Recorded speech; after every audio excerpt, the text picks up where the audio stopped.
గత 21 ఏళ్లుగా హోలీ మరియు పౌర్ణమి సందర్భంగా రుద్రంగి మండల కేంద్రంలోని శ్రీ ధర్మపురి లక్ష్మీ నరసింహస్వామి, ముంజ లక్ష్మీ నరసింహస్వామి, అభయ లక్ష్మీ నరసింహస్వామి వారి కళ్యాణాలు ఘనంగా జరిగాయి.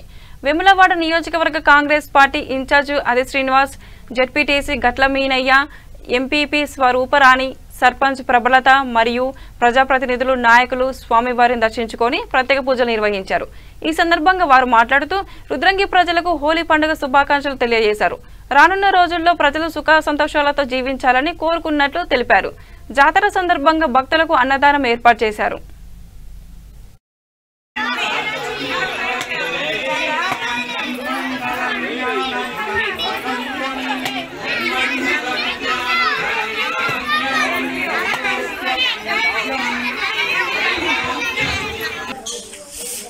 మహాలక్ష్మి వీధి గంగపుత్ర సంఘం ఆధ్వర్యంలో శ్రీ ధర్మపురి లక్ష్మీ నరసింహస్వామి జాతర మరియు అన్నదాన కార్యక్రమం జరిగింది.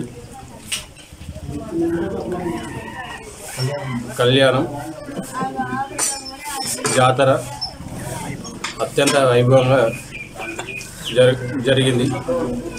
ఈ జాతర మహోత్సవానికి విచ్చేసినటువంటి భక్తులకు మరియు రుద్రంగి గ్రామ ప్రజలకు, ప్రజాప్రతినిధులకు గంగపుత్ర సంఘ సభ్యుల తరఫు నుంచి ధన్యవాదాలు తెలియజేస్తున్నాను.